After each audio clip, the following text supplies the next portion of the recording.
Mr. Manuel, good morning. Thank you for talking to us. Give me your sense of reflections then. I imagine that when you heard the news of the passing on of the late Andrew Mlangeni, immediately you had many memories and reflections on his contribution to the life of South Africa. Thank you very much, Tulasizwe.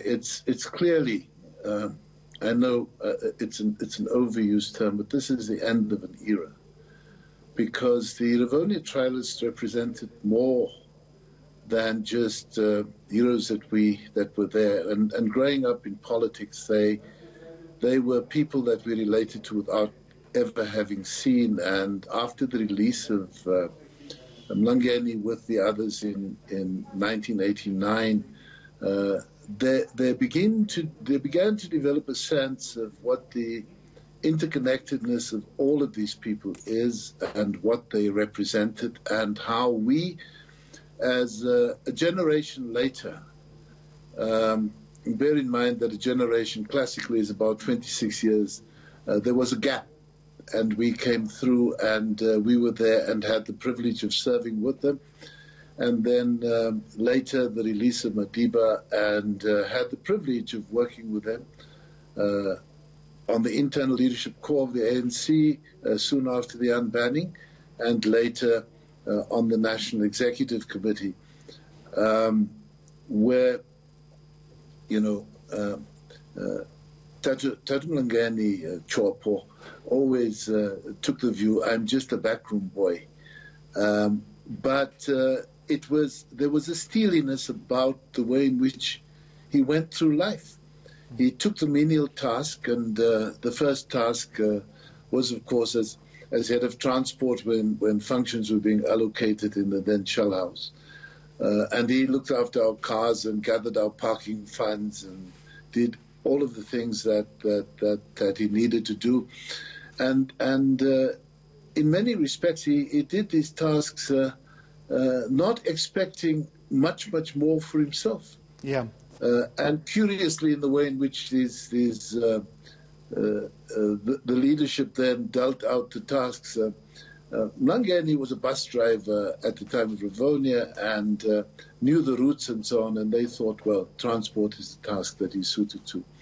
And then through that and into Parliament, we worked together. But the steeliness was actually a very strong commitment against what was happening to the ANC.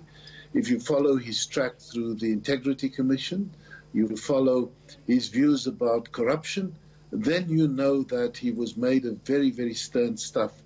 And it's that link that is now broken with the passing of the last of the Rivonia trialists. So part of your cause in the 70s and the 80s, particularly in the time of the UDF, was about the release of political prisoners. And Mlangeni was one of those Rivonia trialists, and he was on Robben Island at the time. Why was this cause so important, and particularly the linkages between that generation that went to Robben Island following the Rivonia trial and your generation that picked up the mantle? What did it mean, that linkage, in terms of coherence of the cause for which you were fighting?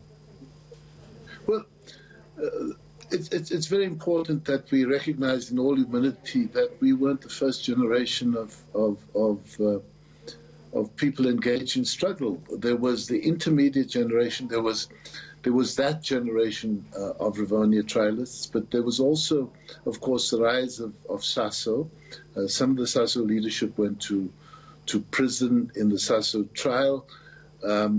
Others like Steve Bantubiko, Mapetla Mohapi, and others were murdered in detention.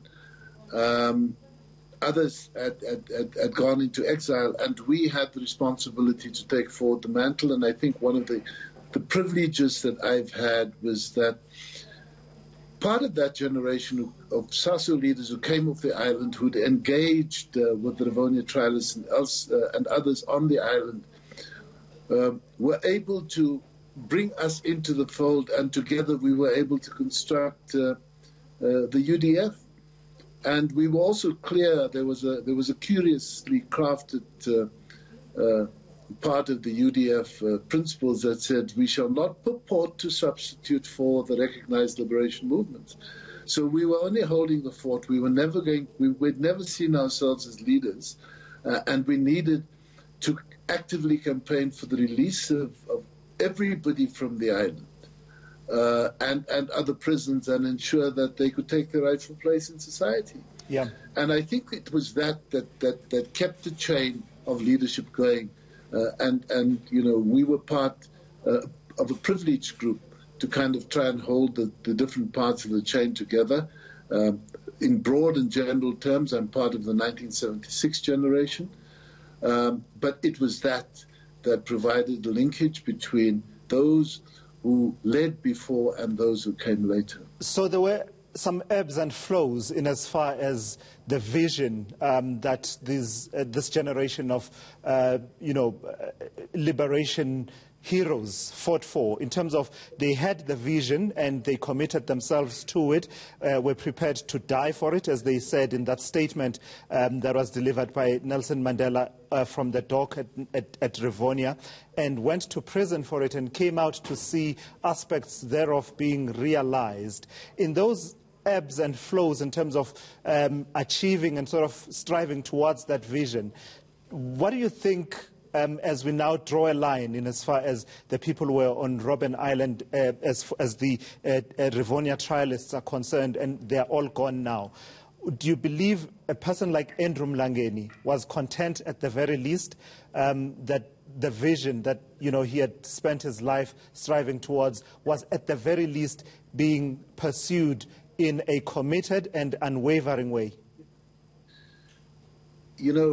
One of the issues that I'm very conscious of is that with the release of that generation of leaders and also others who came after them and joined them in prisons, and also people who returned from exile, they were very motivated by the sense of selflessness that had driven young people through the 70s and 80s and early 90s. And bear in mind that even after the unbanning, there were exceedingly difficult times in this country. And you have to think of Tokoris, you have to think of the battles around Mansfield Hostel, you have to think about Boipatong, the train massacres, and all of those things. And this generation of leadership was integral to providing a guidance to the younger set, and I was part of that younger set, about how to conduct ourselves and remain on course, because the issue was clearly the transfer of power from a white minority regime to the majority of people. And that was the objective, and that was the objective that they led us in. And I think that having engaged with people like Tatu Mlangeni, as fellow members of Parliament, one of the issues that he was deeply, deeply, deeply disturbed about is the scale of corruption. And I'm almost sure that I heard him in a podcast say, they asked him what went wrong, and he said, Zuma.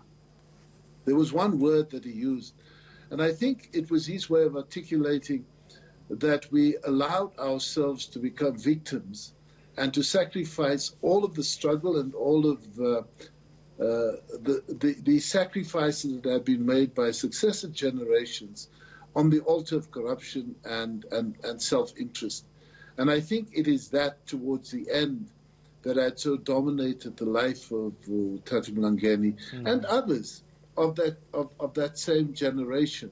And that, I think, is a tragedy, and that's what we must try and reinstill in present and future generations. Absolutely. We must continue to live for the people and continue to make an investment in successive generations. And absolutely and critical. Not to focus on self-interest. Absolutely critical conversation, even as we speak right now, right? As we continue to report, for instance, around allegations of corruption and maladministration, in as far as even funds meant to respond to the current crisis that we are in. So I think those words do resonate and should form a basis for a deep reflection, really, in as far as the morality of leadership is concerned. Lastly, Mr. Manuel, I don't know if you play golf. I assume you do, and I assume you had many occasions to play with the late Andrew Mlangeni. But I would boldly predict that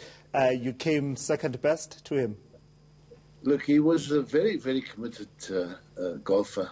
One of those few uncles who played golf but also owned his own golf cart. And, you know, one of the big achievements of golfers is to score your age. And he regularly beat his age on the golf course. He was very committed, very determined. And, you know, golf is an interesting game in that regard, because you are your own referee. You hold yourself to account. You are responsible for your own honesty. And those were the kinds of topics that were frequently spoken about by people like Andrew Mlangeni on the course, and certainly on the 19th hole after a game. Just reflecting on life and how we exercise not just leisure, but also learning from older generation when we are able to relax with them. All right, thank you for that. I see that you didn't commit to who was better at golf, and so let's. Oh no! I was one of the lousiest golfers. I see. You know, you never stood I scored a a chance. hole in one, but it was a complete fluke. I was useless as a golfer. Thank you. All right, thank you for that. That's Trevor Manuel there, reflecting on the life of the late Andrew Mlangeni, who was an avid golfer, a sport that he came to love after having served as a caddy years and years ago, before he went to Robben Island. And of course, at some point, he was a bus driver for Patco. And so we are reflecting on his life today.